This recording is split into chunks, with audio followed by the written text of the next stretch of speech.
Tried to unmute myself, but there we go. I'll unmute myself properly. Thanks for stopping by, everyone. Hope you are all enjoying Dynasty preview season. The set's looking great.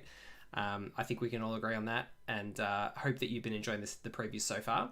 As a number of people have figured out from my not so subtle clues on Discord, we have a wizard preview today. We'll get started in just a second. Yeah, apologies. I've got 1,000 messages saying I'm muted. Sorry about that.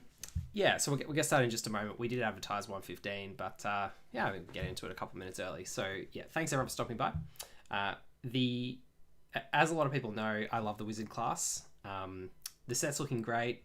There's a lot of different pieces for heaps of different classes taking us in different directions, and I think that's one of the things that we all like to see in Flesh and Blood is the game going in slightly different directions and different ways to play heroes that we all know and love.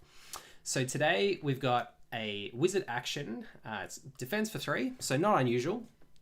For wizard actions, we know that a lot of the damage spells that wizards use are non-attack actions, and most of them block for 3, so nothing too unusual there.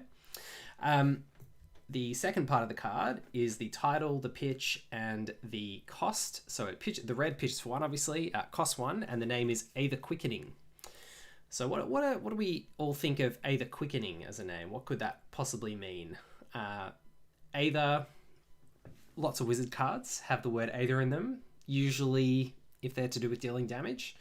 Quickening, though, that's not necessarily something that we have seen that much in wizard before. I suppose we do get to play a lot of things as instants, but if we think about what quicken tokens do, yeah, something a little bit different. So Surge Scalding Rain, I've had a couple of people comment on that in the Discord, that we've seen the Voltic Bolt version and the Zap version, both of which have a Surge ability. And this one is indeed a Surge version of Scalding Rain. So it is Scalding Rain, same stats, same block value, same cost, same damage output. So 4 at red, just like Scalding Rain, but here we have a buff in addition. So we've got a strict upgrade basically to Scalding Rain. And just before we reveal what the buff is, Scalding Rain was already something that is playable. Like red Scalding Rain is a fine turn in Kano. But what could we possibly get that would be a nice upgrade to Scalding Rain and improve those plays of Scalding Rain, whether it's on your turn or on your opponent's turn? So this one for Kano takes us in, I mentioned, a slightly different direction, and the art is sick. That's something, just before we go to the card effects, the art is awesome, and LSS was kind enough to send us, as usual, an actual physical preview card, and in rainbow foil, the art on this looks just absolutely fantastic. So I've sort of teased you enough, I think. The surge effect here is if it deals 4 or more damage, it gains go again. And I think this is a pretty awesome surge effect. It's really interesting because it takes wizard in a different direction.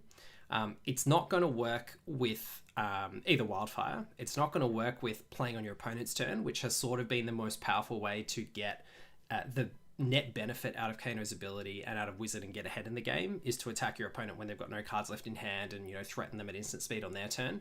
But what Aether Quickening does is it actually opens up this whole new way of playing wizard, in a similar way to Stir the Aether Winds into Forked Lightning and trying to get those more powerful effects on your turn. Aether Quickening, if we can hit with it, and when I say hit, I mean, you know, hit with its full amount of damage plus an additional damage, whether it's from a buff beforehand, like an Aether Flare, or just a Crucible of Aetherweave, we then get to play another spell on our turn. So it's saying if you don't block, or if you elect not to block, or if you don't bring Arcane Barrier,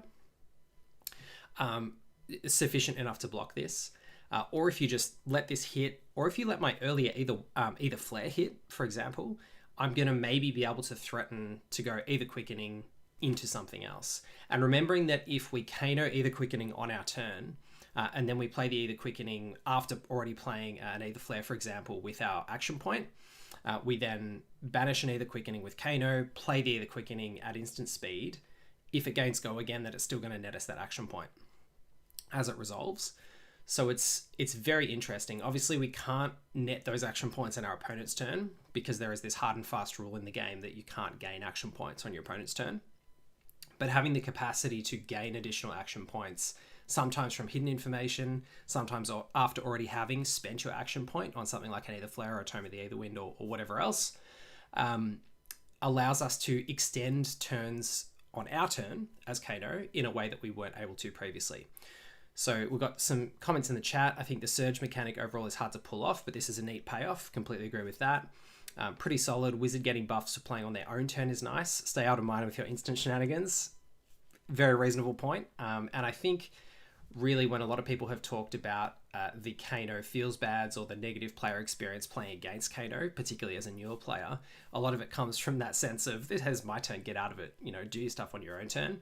So the more ways that LSS finds to give Kano in particular, but all wizards, the capacity to do more interesting things on their own turn, I think that'll be more of a positive player experience for the opponent. And it'll also mean that Kano can diversify its bag of tricks a little bit as well. So there you have it.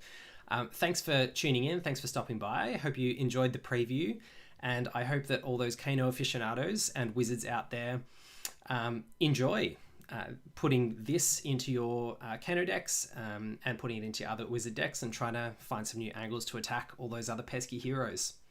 So thanks for tuning in. Thanks to LSS for giving us this awesome preview card and for sending us this beautiful physical copy as well. As I said, we look forward to being involved in future spoiler season. And for those of you who are at Worlds, enjoy yourselves. Sorry that I couldn't be there. It was just a bit too much to have another trip all the way to the other side of the world this year to the States. But it looks like it's going to be an awesome celebration. And from the sounds of things in James's interview with Fluke, one of our other fantastic supporters and Australian YouTubers, Fluke and Box, go check him out if you haven't already. Recent interview with James, which was great. James talked about some really interesting, it sounds like, spoilers and announcements that are going to be coming at Worlds about products next year. So can't wait to see that. Can't wait to hear it. Can't wait to see the amazing gameplay at Worlds. And for those of you who are going to be picking up Dynasty boxes over the next week or so, enjoy your cracking. Hope you enjoy what you open. Good luck with your openings.